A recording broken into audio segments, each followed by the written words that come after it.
Cuando alguien reconoce que no hay ninguna evidencia de que estudios grandes paguen plata a los críticos para modificar Rotten Tomatoes, ¿cuál es el próximo paso? Oh, Néstor, no es plata directamente, pero es acceso, influencia, ya sea a talento, a eventos, fiestas, a regalos. Y yo creo que, por un lado, hay que reconocer, evidentemente, que hay un porcentaje dentro del periodismo de entretenimiento que es culpable de buscar este tipo de cosas, de hasta dejarse influir a la hora de opinar de una película. Pero en la gran mayoría de los casos no son críticos, no son personas que hagan reseñas, son personas que están en el circuito de entrevistas y después cuando tienen algún parecer, ponen alguna opinión en las redes sociales y eso son reacciones sociales. Esos no son reseñas, no son críticas que terminen en Rotten Tomatoes y creo que eso es una gran confusión, que es una reacción social, qué es una crítica, quién es un crítico, quién no es un crítico. Y después hemos tenido algunos grupos en la temporada de premios que ha sido evidentemente culpable de esto. En primer lugar, la Asociación de Prensa Extranjera, los responsables del Globo de Oro, ¿no? Que fueron por muchos años los niños mimados de Hollywood, que no son críticos, no hacían reseñas. Si yo hubiese entrado a los Globos de Oro, posiblemente hubiese tenido que abandonar mi faceta de crítico. ¿Por qué? Porque no te conviene, si lo que buscas es esto, la fiesta, sacarte la fotito con los actores, regalos, que te lleven de paseo alrededor del mundo, viajes y todo eso, que cumpla la función de crítico, porque tarde o temprano vas a tener que dar una crítica negativa, no funciona, no sirve. Y de nuevo, era algo que un poco requisito para ser parte de los Globos de Oro. Y hemos escuchado, más allá de lo de Emily in Paris, evidentemente, hay otros ejemplos todavía más graves.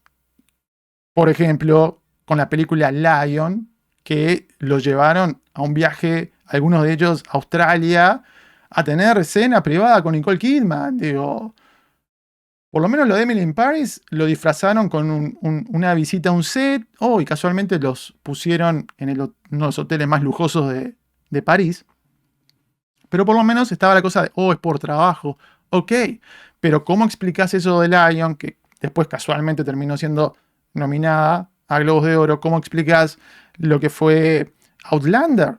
Una serie que nunca había recibido ningún premio, justo gana el primero importante con los Globos de Oro y, oh casualidad, los llevaron a todo un tour primer nivel en Irlanda, evento privado en una estancia con los actores, con los showrunners, degustación de whisky artesanal, ponían fotos y todo. Digo, muchachos, paren un poquito la mano, paren un poquito la mano. Y después tuvieron que, evidentemente, lidiar con las consecuencias de todo eso.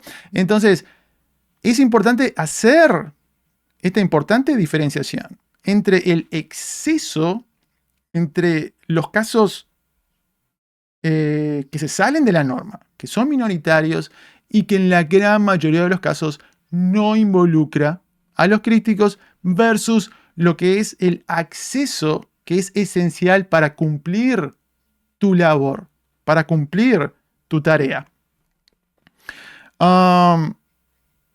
Por ejemplo, yo cuando trabajaba principalmente como corresponsal para estos canales internacionales, yo a través de Colombia era invitado a realizar algunas entrevistas y algunos de estos junkets no tenían lugar en Los Ángeles, donde vivo. Entonces, ningún canal, ningún periódico, ningún medio va a estar pagando de su bolsillo un viaje de un corresponsal que tiene de una ciudad a otra simplemente para hacer una entrevista. Digo, no entra en la ecuación económica. Nunca ha entrado, nunca va a entrar, y menos cuando es de otros países, ¿no? Entonces, siempre en la historia del junket hollywoodense, siempre fue el estudio que estuvo costeando eso. Igualmente hay otros costos que no se cubren, de transporte interno llegas a un aeropuerto, eso te lo tenés que pagar, para el otro lado tenés que pagarte un montón de cosas, pero lo que es el vuelo, lo que es la estadía en un hotel, lo cubre el estudio. De nuevo, eso es un estándar que si no se hace así, no funciona el sistema que estaba antes, principalmente con los junkets físicos presenciales. Hay cosas que han cambiado, ahora principalmente es a través del Zoom, pero también hay cosas que tienen que ver con el control. ¿Por qué cuando vas a una entrevista de junket, aunque sea en la misma ciudad, yo, no sé, están haciendo un junket en Beverly Hills, ok, voy un día a hacer la entrevista en un hotel? ¿Por qué es en un hotel lindo? Porque ahí tienen al talento. O sea, los actores hospedan en ese hotel la noche anterior para ya estar allí la mañana siguiente para las entrevistas. El estudio quiere controlar al talento para que no llegue tarde, no haya demoras y todo eso. ¿Por qué le dan comida a los periodistas, a los entrevistadores? ¿Es para sobornarlos? No, es para controlarlos, que no se vayan a comer si tienen hambre o tienen sed, que no salgan y entren al lugar porque los necesitan allí todo el tiempo para que cuando sea el momento adecuado hagan la entrevista y no haya ningún tipo de pérdida de tiempo, porque pérdida de tiempo evidentemente es dinero, le están pagando un equipo para hacer la producción del evento y todo eso.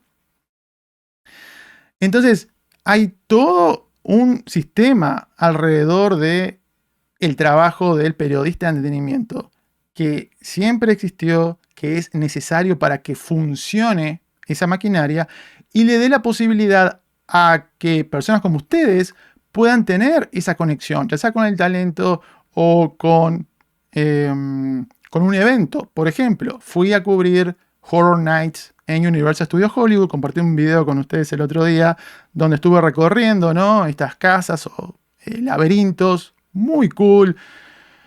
No sé cuántas personas en español han podido, creadores de contenido como yo, periodistas de entretenimiento, han podido mostrarles eso de primera mano. Creo que Alex Montiel fue invitado, no sé si subió algún material, lo vi en alguna foto. Pero son cosas interesantes que alguien, principalmente que está en Los Ángeles, puede tener la oportunidad de hacerlo. Si yo tengo que pagar por ese pase que me dieron con acceso rápido, porque es imposible cubrir la mayor cantidad de laberintos en una noche, porque las colas son larguísimas, entonces yo lo voy a comprar eso, realmente ni sé cuánto sale, pero vamos a decir que sale $100. Ni loco voy a hacerlo. Digo, o sea, si me cobran, no porque no me cierran los números directamente. Y si le tienen que pagar un periódico, un canal de televisión, nadie va a cubrir el evento.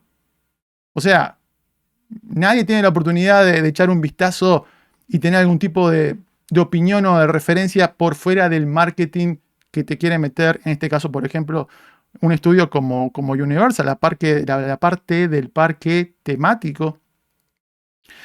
Entonces, deja inválida mi cobertura el que no me hayan cobrado por entrar al parque. En mi opinión, la respuesta es un rotundo no, porque si no, eso quiere decir que se invalidan todas las coberturas de la mayoría de los eventos de entretenimiento, sea un concierto o eventos deportivos, ¿no? Digo, vas a cubrir un partido de fútbol, lo que sea, como periodista, no tenés que pagar.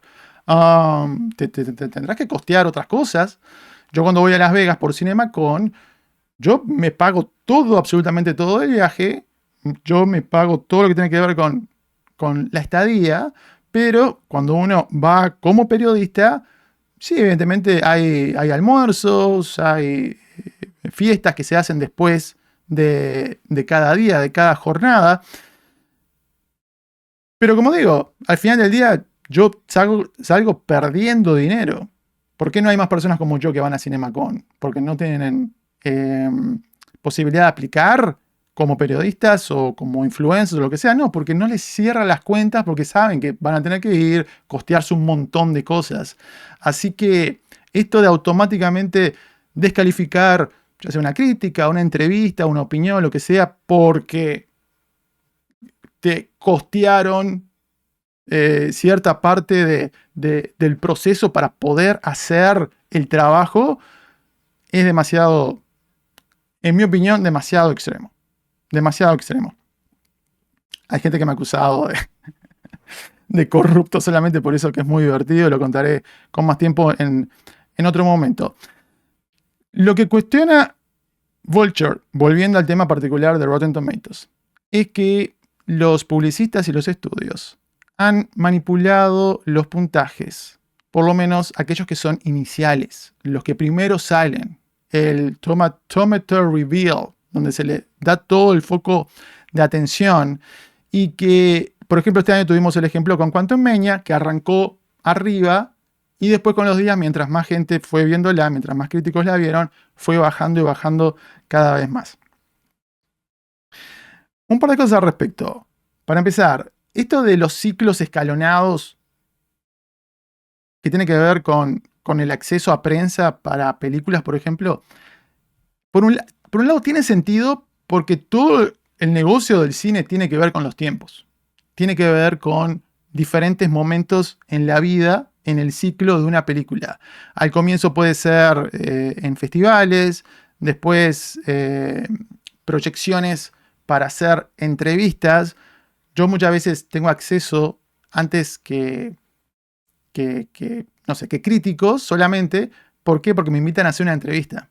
Entonces, por ejemplo, anoche vi The Creator, no porque me consideren que mi crítica es importante, sino porque me invitaron a la conferencia de prensa virtual.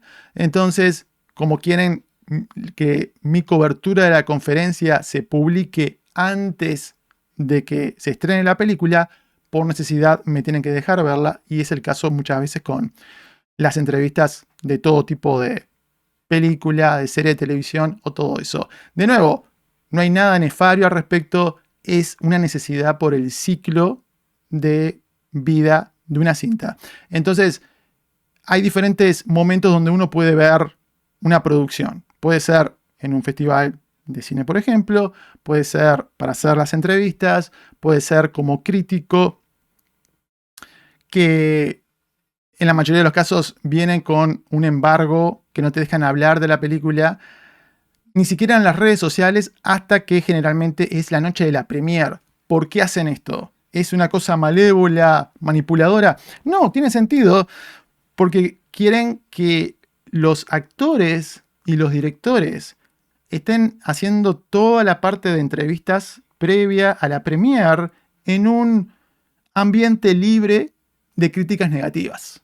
¿Por qué? Porque generalmente o los va a afectar a ellos o va a estar siendo parte de la conversación en un momento demasiado temprano, de nuevo, en ese ciclo de vida donde los estudios prefieren que estés comprando un boleto antes de que te esperes hasta el último momento. Entonces, tenemos el acceso en festivales, en algunas películas, sobre todo las que buscan premios o películas más chiquitas. Después tenemos la oportunidad de acceder, si vamos a hacer una entrevista, después tenemos la oportunidad de acceder a las proyecciones que son para críticos.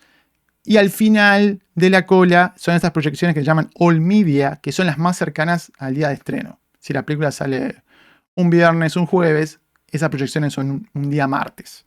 ¿Ok? Solamente unas horas nada más antes de que ya el público pueda verlo.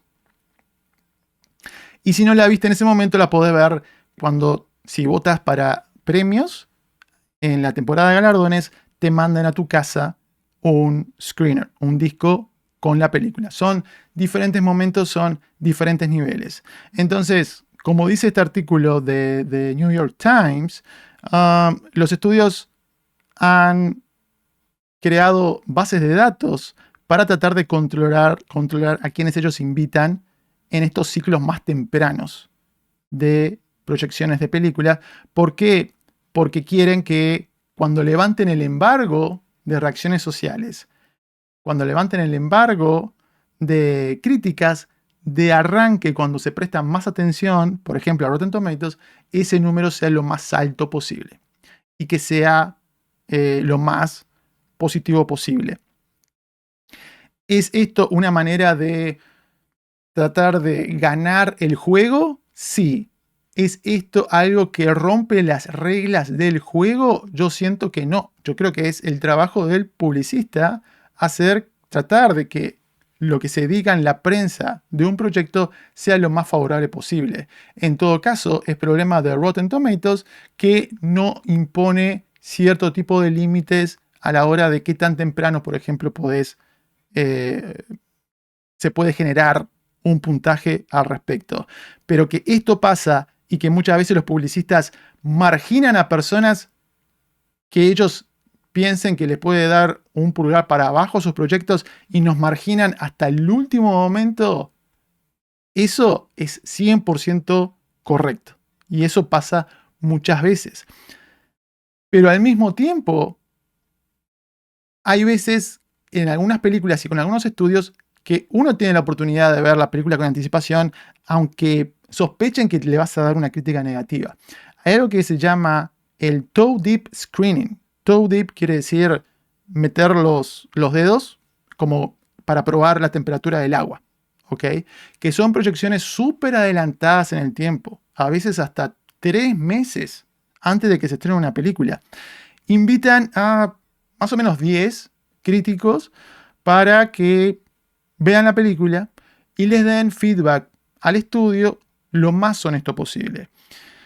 Y yo aprendí rápidamente que para los estudios es muy valioso esto. ¿Por qué? Porque los ayudan a preparar el presupuesto y todo lo que tiene que ver con el marketing que van a hacer de una película. Si ellos identifican rápidamente que hay una película que va a tener un problema con algún segmento, porque en mi caso, por ejemplo, como latino, les digo, ok, creo que este personaje o lo que está pasando en estas escenas puede ser un poco chocante para o yo como latino lo interpreto individualmente como algo que me parece problemático.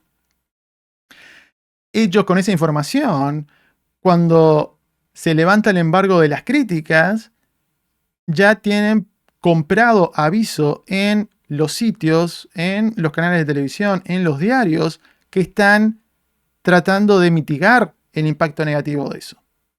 ¿Por qué es tan importante que los estudios tengan feedback honesto de los periodistas y los críticos? Es precisamente por eso. Para que no los agarren con los pantalones bajos, con películas que tal vez se pensaban que iban a ser un éxito, como, no sé, The Flash, por ejemplo, y después se llevan algún tipo de sorpresa desagradable. Entonces, yo, alguien que muchos de ustedes me tildan como súper negativo, que no me gusta nada, hay algunos estudios que 2x3 me invitan a ver películas con mucha anticipación porque confían que yo no voy a estar hablando de ellas hasta que se levante el embargo y porque saben que yo soy honesto y les voy a decir a ellos si una película me parece un desastre. Me ha pasado una vez con Warner Brothers y alguna de las películas que no me han gustado para nada, como The Mule, la mula de Clint Eastwood, que la terminé de ver. Me la mostraron a mí y a 2 personas más. Éramos 3 en la sala de cine. Y yo tenía una lista de cosas para decirles al respecto. Y después hice la crítica y le pegué con un caño, ¿no? Hubo otras películas también que me han invitado con anticipación y después las he criticado fuertemente. Entonces, esta correlación que alguien puede hacer al leer estos artículos de, si eres crítico o periodista de entretenimiento y ves una película con anticipación, necesariamente quiere decir que eres de los más friendly, de los más amistosos, de los más controlados, que eres un títere. No es necesariamente correcto. De nuevo, hay que aportar cierto matiz para evitar la sobresimplificación. ¿Cómo los publicistas intentan controlarnos? Para empezar, nos siguen obligando a ir al cine a ver muchas películas, aunque salgan de streaming, porque siguen pensando que una película mala se va a ver mejor en la pantalla grande, lo cual es totalmente falso. En algunos casos, con ciertos géneros como la comedia o el horror, que nos junten con el público general puede ser efectivo. Porque uno va y dice, mira, no funcionó conmigo, pero vi que funcionó con otra gente. Cuando yo voy a ver los 2 primeros episodios de Ahsoka anticipadamente, nos juntaron con un montón de fans que estaban haciendo cosplay y todo. Entonces, claro, ellos quedaron encantados de la vida. ¿Qué les dije yo cuando hice mi reacción de los 2 primeros episodios? Ok, tengo dudas, pero también les puedo decir que fans de la serie animada aparentemente responden mejor que yo no me cambió a mí el parecer, pero les comento al respecto.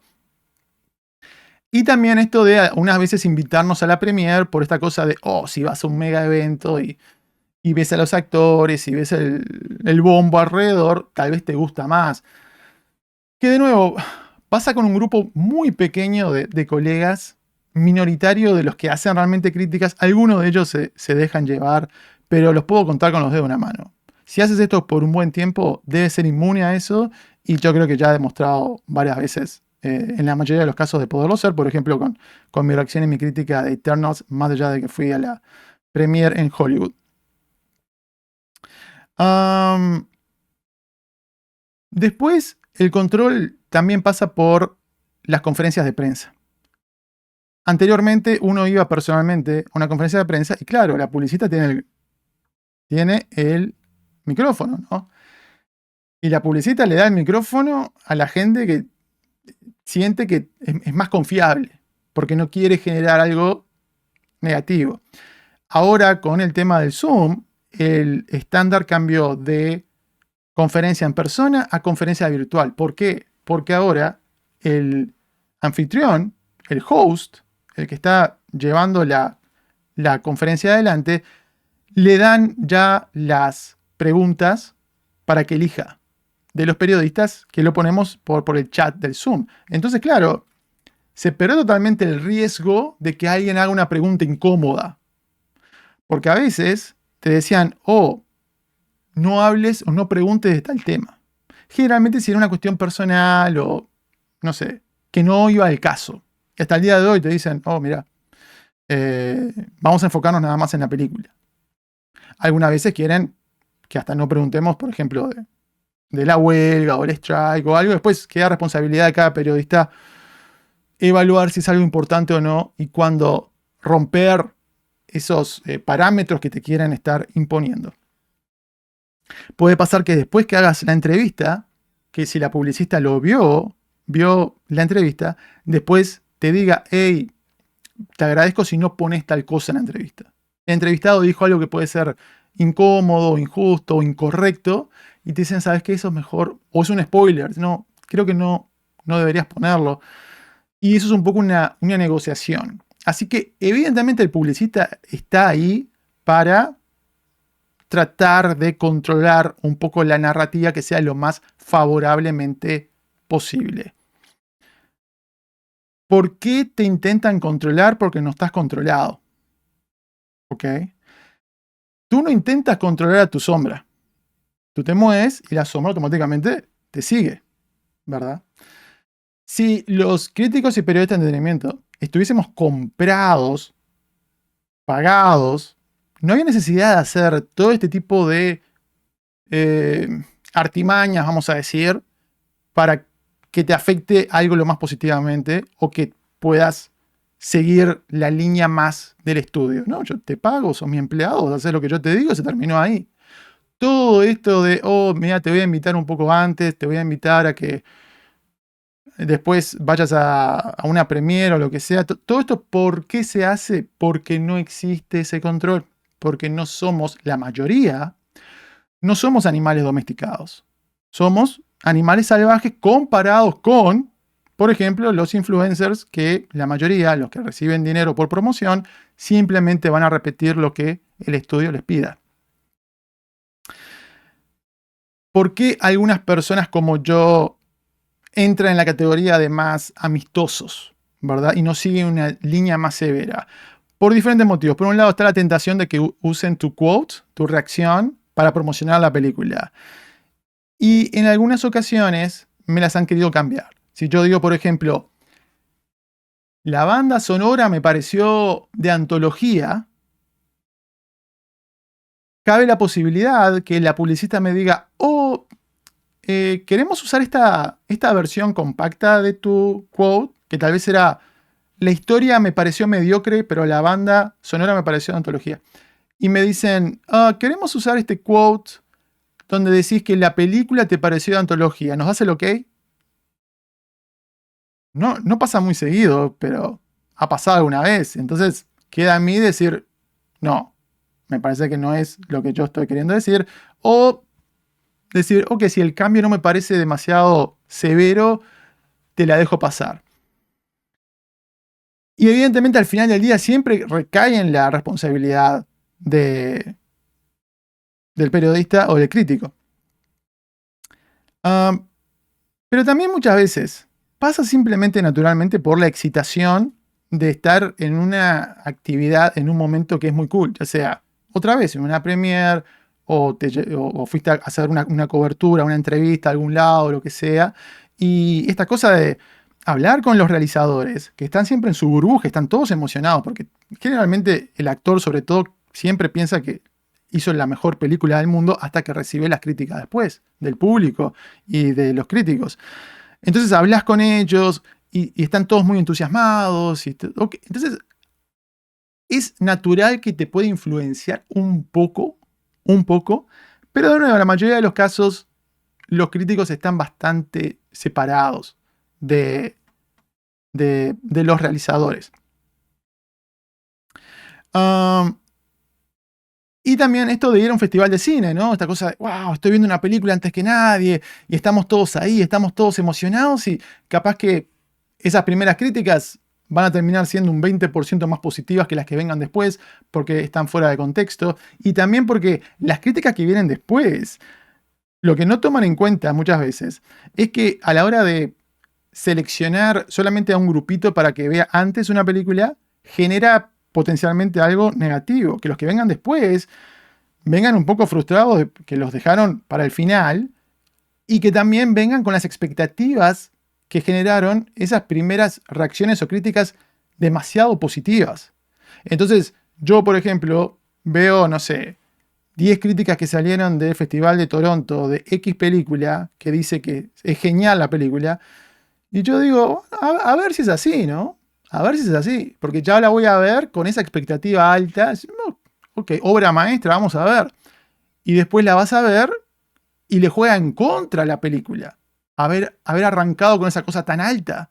Porque después otros críticos le van a dar el pulgar para abajo y la gente va a ir con expectativas demasiado altas y va a tener una peor reacción que si hubiesen tenido desde el comienzo un panorama un poco más mesurado de lo que es algo. Pero evidentemente el estudio siempre quiere lo más positivo de entrada, por cuestiones económicas, evidentemente. Yo creo que el caso tal vez más extremo de esto, y este artículo de el New York Times habla un poco de Sony. Sony quiso hacer algunas artimañas con The Emoji Movie en su momento. Dice, otra forma de socavar a Rotten Tomatoes implica restringir las reseñas hasta el último momento posible. Sony impuso un embargo de críticas hasta el día del estreno de Emoji Movie. Esto pasa bastante. Cuando el estudio no le tiene confianza en una película, piensa que va a ser vapuleada por los críticos, nos la muestra muy cerca del estreno y nos deja hablar de la misma recién horas antes de la primera proyección, que suele ser un día jueves. Y hay embargos que se levantan el propio día jueves.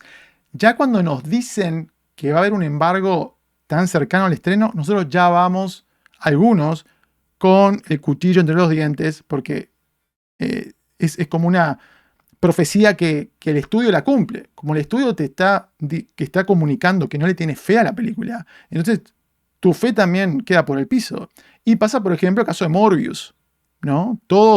La mayoría de mis colegas fueron a ver Morbius esperándose la peor película del año y ya la vieron de mala manera. Y ya la vieron de mala gana, y eso a veces pasa porque también el estudio genera de alguna manera eso.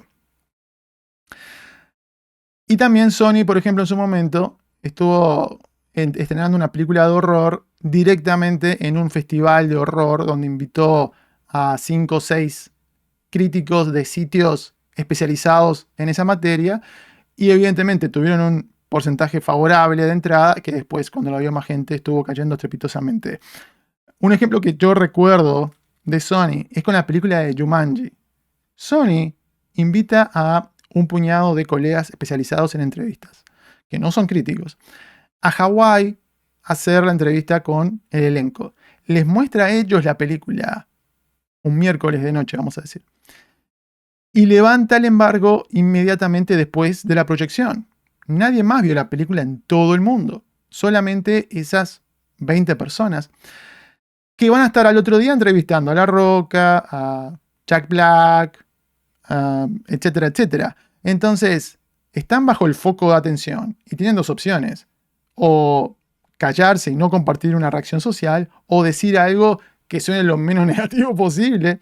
Entonces, esas jugarretas, de nuevo, existen, pero tarde o temprano más gente la va a ver. Y el ejemplo de Quantum Mania demuestra que cuando ya la ve un número importante de críticos, tarde o temprano van a poner una película más o menos en su lugar. Más o menos en su lugar.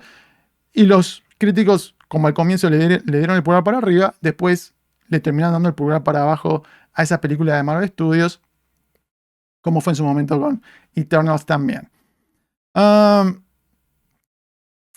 Entonces, más allá de que es cierto que esto sucede, yo creo que hay que hacer esa gran distinción entre el acceso para hacer el trabajo, hacer la entrevista, para llevarles a ustedes una crítica anticipada, llevarles a ustedes una entrevista relativamente anticipada con alguien que les parezca interesante. Si quieren que hagamos ese trabajo, sobre todo en los tiempos que corren, donde el acceso cada vez vale menos dinero. Y a mí me hace mucha gracia esta cosa de no, porque si te dejan hacer una entrevista, es como si te dieran plata. Muchachos, vayan a ver la cantidad de reproducciones que tienen el promedio de las entrevistas que hacen en los junkets de Hollywood. Vayan a unos canales de YouTube y echen un vistazo. Se van a dar cuenta que la excepción a la regla es cuando una entrevista tiene más de, no sé, 3.000, 2.000 reproducciones. En líneas generales, no consigue ni 1.000. Yo estaba viendo una entrevista con Antoine Fuqua en Comic Book, el canal de YouTube, que tiene más de 1 millón de suscriptores. La publicaron hace 2 semanas. Tiene 700 y poco de views. O sea, nada. No pagan ni lo que se gastó el periodista en conectarse a internet ese día para hacer la entrevista de manera remota. Yo declino entrevistas todo el tiempo. Al final del día, es lamentable decirlo, pero es totalmente cierto. Vas a pérdidas. Vas a pérdidas. Yo invertí mucho tiempo en hacer entrevistas de 3 películas esta semana que me imposibilitaron después haber hecho críticas antes. Por eso se me juntaron muchas que me van a dar más views y más dinero, más centavos que las entrevistas que me llevaron mucho tiempo para, primero, hacer el research, para hacer la entrevista bien. Segundo, lo que tiene que ver con el tiempo para estar ahí pendiente, que muchas veces te lleva bastante tiempo estar esperando hasta que finalmente te dan acceso. Si es de manera remota, si es de manera en persona, obviamente más inversión de tiempo y dinero hay que manejar. Yo tengo que manejar mínimo 1 hora para ir a hacer una entrevista, posiblemente 45 minutos para volver después. Esa gasolina no me la paga nadie. A veces pago parking, dejar propina en un baleo, lo que sea. Y después todo el tiempo que hay que invertir para editar la entrevista. Y si la tengo que hacer con subtítulos, más tiempo todavía. Entonces, les pongo un ejemplo de una de las entrevistas que disfruté más, que fue con Matt Reeves, por The Batman. Donde, sí, digo, la pasé súper bien. Me alegro de haber tenido la posibilidad, el privilegio de hablar con uno de mis cineastas favoritos. Tuvo una relativa buena repercusión para, de nuevo, ese promedio que es muy malo de cantidad de gente que ve entrevistas comparado con críticas, sobre todo de películas grandes. Y al final del día lo que estuve haciendo, la plata que me hizo ganar en YouTube, esa entrevista con Matt Reeves, fueron $5. ¿Ok? $5 fue lo que gané de esa entrevista. Yo generalmente edito todo y hago todos los gráficos en YouTube, pero seguramente porque estaba muy ocupado, en ese momento tuve que pagar a una editora para que editara la entrevista. Tuve que pagar $30. ¿Ok? Entonces, ya ahí, eso, ya $25 de movida que no los estuve recuperando.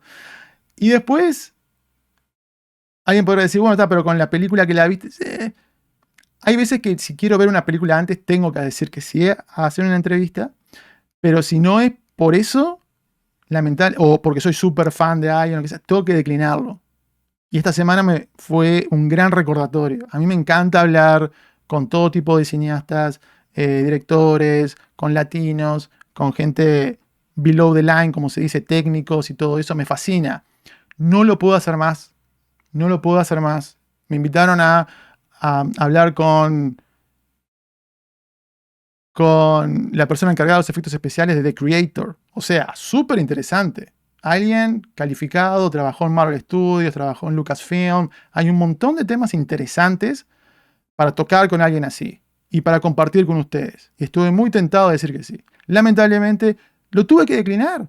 ¿Por qué? Porque yo sé que voy a no solamente perder plata, sino que voy a perder tiempo, energía para crear para ustedes otro contenido que más personas como ustedes lo van a consumir.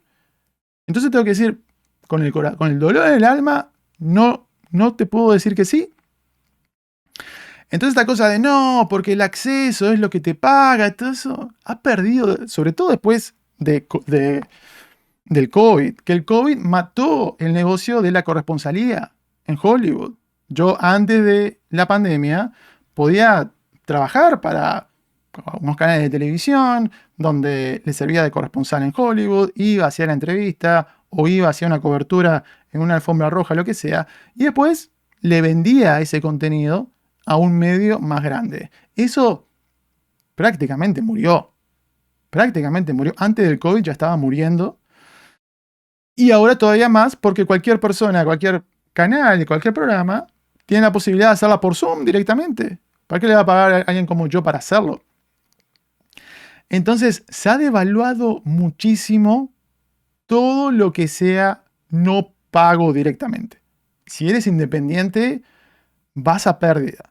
Y no solamente me pasa a mí, sino a colegas que son súper populares, que yo hablo con ellos y me dicen lo mismo. Las entrevistas no las puedo hacer porque voy a pérdida. Voy directamente a perder dinero. Y simplemente antes de pasar al próximo punto, muy gracioso también cuando te dicen, no, lo que pasa es que son los regalos que te... los regalos. Como yo le decía la otra vez, cuando es algo que le puedo sacar algún tipo de utilidad directa, como son las baterías portátiles para cargar el teléfono y eso, ok, me viene súper bien porque es algo práctico que lo puedo utilizar. ¿Eso quiere decir que le tengo que dar una crítica positiva? No. Cuando ustedes me vieron hablar una vez de La Brea, la serie de La Brea. No, nunca hablé de La Brea. Pero me lo mandaron a la casa o me lo vieron en algún evento y bueno, y quedó. Como tengo un montón de camisetas por ahí también, que las uso para dormir o lo que sea.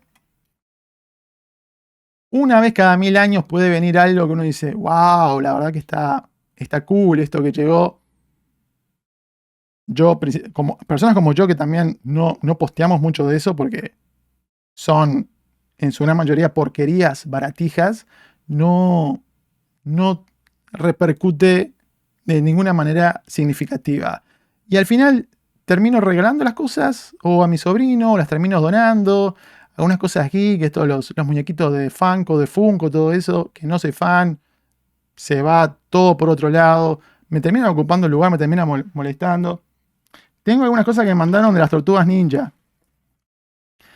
Esto, les juro que no sé qué es. No sé qué es. No sé si es algo que se come. No sé si es... Vamos a descubrirlo. A ver si se puede abrir. Perdón para los que están escuchando esto. ¿Qué es esto? ¿Qué es esta porquería? ¿Gastaron plata? Ajá. ¿Qué es esto? Está hecho en Taiwán. Ajá. ¿Qué es esto? Es una papita. ¿Esto se come? Es una pegatina. Es una pegatina. Es una pegatina. Ok, fantástico. Néstor, por esto le diste una crítica positiva a las tortugas. A la basura. ¿Qué más? Unos antifaces de 50 centavos. Ahí está. Fantástico, gracias muchachos. Las tortugas ninja. Ay, espectacular. Ah, reversible. Néstor ha sido desenmascarado. La corrupción. Ok, genial. Porquerías. Y después, los pósters también. ¿Qué carajo hacemos con pósters? Miren, qué peliculón. Strange Worlds. Strange Worlds. póster, qué lindo de colección. Para que quede ilustrado lo que estoy diciendo, muchachos. Vamos, rompemos. Basura. Todo esto, el 99% de las cosas que mandan, los regalitos, no, porque claro, por eso dijiste que te gusta. Son todas porquerías. Entonces, esto que la mayoría están comprados con la influencia y el acceso. No, no. Nos morimos de hambre.